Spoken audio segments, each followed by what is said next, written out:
Hello, you're watching 7Edition with me, Muhammad Ahmad Hamdan, and these are tonight's headlines. PM hits out at Dongzong for opposing government's effort to foster unity.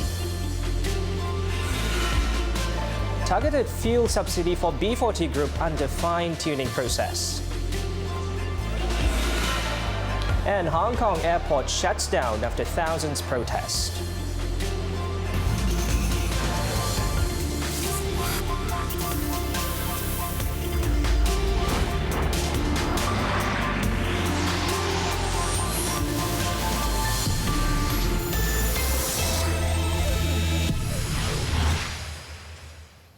The Prime Minister today took to task Chinese education group Dongzong, which, according to Tun Dr. Mahathir Mohamad, has always been opposing the government's efforts to foster unity in the country. He also questioned the motive of the organization's recent protests over khat in schools, despite the decision to implement the learning of Jawi since 2012 by the previous government. Kita dah buat keputusan dah. Kalau tak mau ambil tu sah. Dongzong ini resis. Kita buat sekolah satu kampus. Sekolah wawasan. Nak letak sekolah Cina, sekolah Tamil, sekolah kebangsaan di dalam satu kampus. Dia tak mau, takut anak-anak dia kunun bercampur dengan orang Melayu. Jadi dia tak suka orang Melayu. Semua dia bantah, tak pernah dia setuju dengan apa pun. The Chinese educationist group recently launched a petition against the teaching of khat to Year 4 pupils, despite the Education Ministry's decision to make the lesson optional and halve the number of lessons. At the same media conference, the Prime Minister was asked to comment on a DAPM statement today, calling for a review in the decision-making process at the Pakatan Harapan Presidential Council. Klang MP Charles Santiago said Tun Dr. Mahathir had been making unilateral decisions for the people at a troubling frequency. Santiago also said that Tun Dr. Mahathir by now should be able to read the mood of the people, and that included on the khat issue. Masa depan apabila saya nak buat keputusan, saya tanya boleh atau tidak, Santiago bersetuju. Kalau dia tak bersetuju, saya tak buat. Maknanya nak dapatkan pandangan dia lah. Oh, bisa dapat pandangan dia. Dia setaraf dengan saya. Meanwhile, DAP Secretary-General Lim Guan said that he will appeal for a review of khat lessons in vernacular schools at this Wednesday's cabinet meeting. This as minority protests over the new policy continues. Lim, who is also the finance minister, in a statement today pointed out that DAP ministers have raised the matter in the cabinet meeting last week on the strong sentiments of the non-Malay community over the issue. He also said the group was unhappy with the Education Ministry for proceeding with the implementation, and it was done without prior consultation with stakeholders of Chinese and Tamil primary schools. However, Lim did not explain if the call for a review would entail scrapping khat from vernacular schools. At last week's cabinet meeting, it was agreed that the introduction of khat was not compulsory, and the topic will be reduced from 6 to 3 pages in the textbook. The cabinet had also decided that there will be no examination.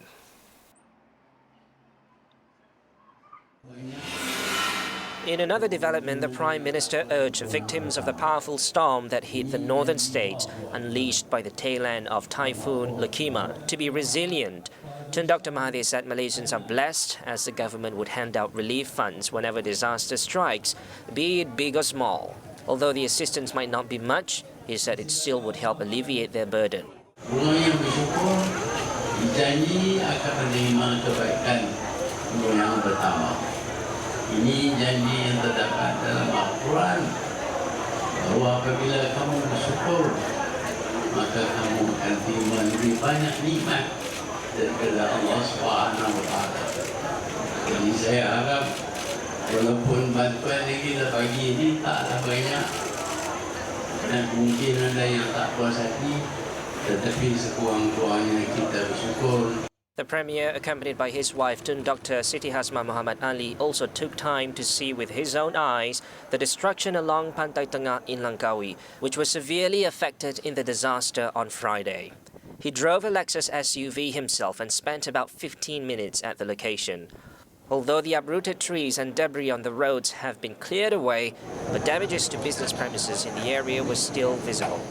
The storm that ripped through the northern states on Friday claimed one life, damaged thousands of homes and uprooted hundreds of trees. Moving on, the government's targeted fuel subsidy meant for the lower-income B40 group is in the fine-tuning process. Domestic Trade and Consumer Affairs Minister Datuk Sri Saifuddin Nasution Ismail said, although according to the timeline, it should have been announced in the first quarter of this year, the phase involved a lot of cross-checking based on data from the Bantuan Sara Hidup Initiative, Road Transport Department, National Registration Department, Inland Revenue Board and Bank Negara Malaysia.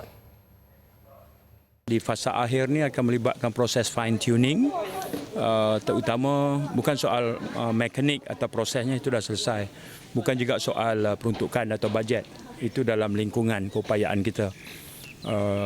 Dia ada beberapa proses lain lagi yang saya fikir akan dapat kita uruskan dalam sikit masa lagi.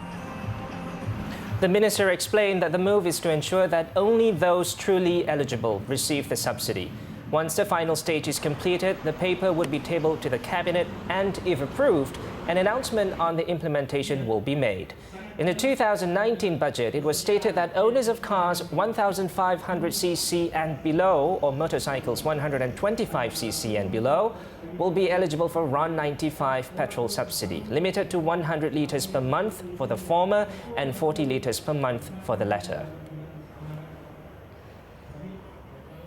The amendment to allow the unilateral conversion of miners in Selangor is now being revised by Sultan Sharafuddin Idris Shah before it is brought up in the State Legislative Assembly. Selangor Menteri Besar Amiruddin Syari said the bill will also be discussed with all parties, including Pakatan Harapan leaders at the state and national levels.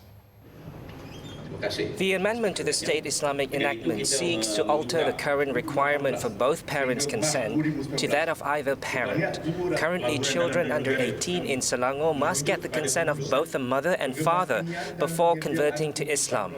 Pada ketika ini, pihak Duli Yang Maha Mulia Sultan juga sedang meneliti kembali pembentangan kertas tersebut dan saya harus merujuk kembali kepada Duli Yang Maha Mulia Tuanku setelah membuat fully consultation dengan all parties and all leaders in negeri Selangor dan termasuk federal. Amiruddin had previously said he wanted to table it in the previous State Assembly sitting, but it did not materialize. Previously, DAP Selangor said they would not support the amendment. Firemen are still battling the peat swarm fire that caused a haze to envelop in Miri, Sarawak. In Senadin and Kuala Bernam, thick smoke caused the Air Pollution Index (API) to shoot above the hazardous level of 324. The Fire and Rescue Department identified 3 hotspots in the area as a cause of the thick smoke, but faced a tough time battling fire due to the hot, dry weather. Visibility seems to have been lowered as well. However, firefighters are confident they can control the wildfires. The thick smoke is a result of smouldering peat swarms, and the fire picks up when wind is present. So far, 307 wildfires have been reported since August 1st, with 11 new cases reported today. That comes up to an average of 26 cases reported daily, and it covers an area as large as 744 acres.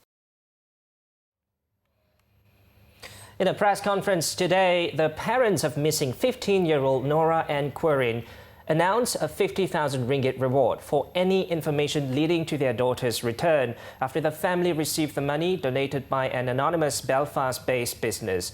Meanwhile, the 9th day of the search and rescue operation for the Irish teen continues today. The number of rescue personnel involved has been increased to 348 compared to 296 yesterday. Today's search started in a difficult environment as it was raining all morning. Rescuers scoured the hilly and wet terrain at Gunung Berembun looking for the Irish girl who mysteriously disappeared from her room at a resort while on a holiday with her family. This time around, the media was also allowed to join the operations. So far, there have been no signs of the missing teenager. In other news, 2 women lost their lives in a blaze at a shophouse in Taman Bukit Indah, Johor Bahru this morning. In the 4:30 a.m. incident, both victims were among the 5 that were asleep upstairs of the 2-story building. The firemen managed to rescue a man in his 40s and a woman in her 30s. A 6-year-old boy, believed to be the son of the couple, was rescued by the public and sent to the hospital. Meanwhile, a 1,000 ringgit cash reward is being offered to anyone with information on a dog that had been shot dead with 2 arrows in Pekan Kuah, Langkawi. In a Facebook posting, the Malaysian Animal Association said the body of the dog was found yesterday morning. Its president, Ari Dwi Andika, called it a barbaric act. In Selangor, a trailer driver was killed while his assistant seriously injured after their vehicle crashed on the new Klang Valley Expressway and KVE this morning. The accident involved a Scania trailer which skidded on its own. The 48-year-old victim, Turiman Muhammad Taha, was reported dead on the scene, while his assistant Muhammad Helmi Abdul Jalil, aged 22, is receiving treatment at the Shah Alam Hospital. Moving on, 3 ATMs were blown up at a bank along Jalan Mustafa Raja Kamala, Tanjung Malim Perak, by a gang of robbers early this morning. However, they only managed to flee with an estimated 300,000 ringgit from one of the machines in the incident at about 6:30 a.m. According to police, the bank had loaded the machine with cash yesterday afternoon. Initial investigations revealed that 2 other ATMs and a cash deposit machine were only damaged in the blast, which also shattered the glass panels of the room where the machines are kept. Authorities added they found traces of chemicals at the parking lot near the bank, believed to be explosive substances. Also found at the scene were drops of blood, which police believed were from one of the robbers who might have injured himself from the flying glass shards from the explosion. Police are now tracking down the suspects based on CCTV footages nearby, while the total amount of losses has yet to be determined. A 35-year-old Malaysian bus driver was detained by Singaporean authorities at the Woodlands checkpoint after chirping gave away a smuggle attempt of more than 800 birds into the Republic on Saturday. This marks the largest seizure of ornamental birds in Singapore in recent years. The 815 smuggled birds were found in 15 containers stored in modified compartments above the bus's rear tires. They comprised 5 species. From left to right, they are 38 white rump shamas, 10 oriental magpie robins, 141 oriental white-eyes, and 626 scaly-breasted as well as white-headed muniers. Unfortunately, only around 600 of the 815 smuggled birds survived and are currently being cared for and quarantined at National Parks Board and Parks facilities. The bus driver, who did not possess a valid health certificate and import permits for the birds, has been transferred to NParks for investigation. Any animal imported into Singapore without a permit is an offence under the Animals and Birds Act, which carries a maximum penalty of $10,000 or imprisonment of up to 1 year or both upon conviction. More to come when you think this kitten has used up all its 9 lives. Details next.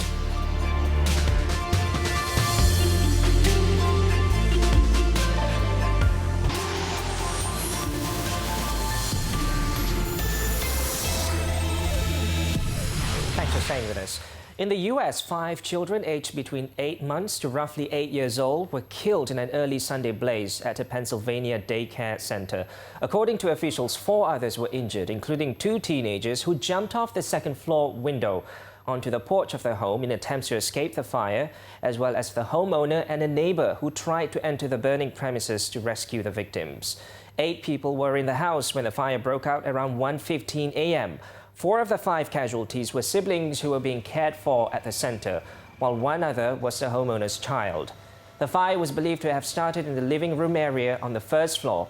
However, further investigations will take place to determine the cause of the fire. Over in China, all flights in and out of Hong Kong were cancelled on Monday. This after thousands of pro-democracy protesters flooded the city's airport to denounce police violence.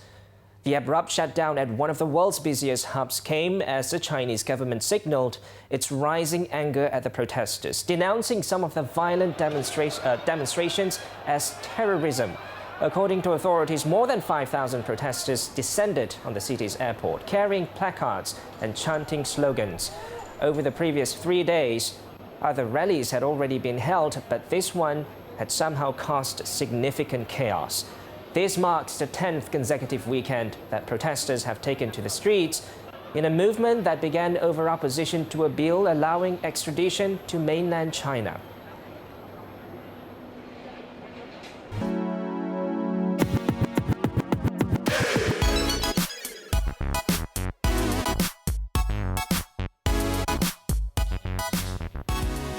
On to clickbait, where we take a look at what's trending and making the rounds in the cyber world today. Firefighters have always been admired for their bravery in rescue operations. During the destructive Lakima storm on Friday, a kitten appeared to have used up all its 9 lives after it drowned while being trapped in the roof of a house in Taman Sutra Idaman, Sungai Petani, Kedah. But it might already be happily running around by now, as a firefighter identified only as Amirul, who discovered the feline's lifeless body, managed to resuscitate the animal. The video of the revival has since gone viral on social media. Take a look. The 2-minute 50-second video shows the white and black cat, wet and covered in mud, hanging limply in Amirul's hands as he delicately administers chest compressions using 2 of his fingers. Suddenly, at the 16-second mark, the kitten suddenly issues a single meow before going silent. With Amirul's persistence, a miracle.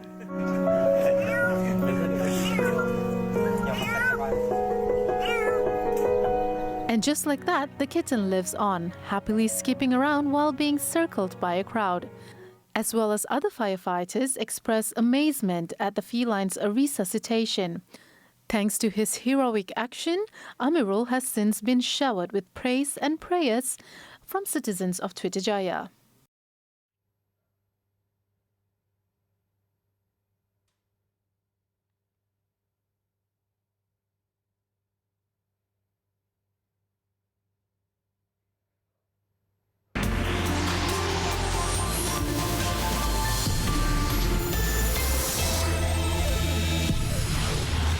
Welcome back. Linus Corporation, which operates a controversial rare earth processing plant in Gebeng near Kuantan, can potentially emerge as a winner in the protracted trade war between the US and China. A recent statement by China's rare earth producers on its readiness to use their dominance of the industry as leverage in the trade war with Washington could force their customers in the US to look elsewhere for the precious minerals.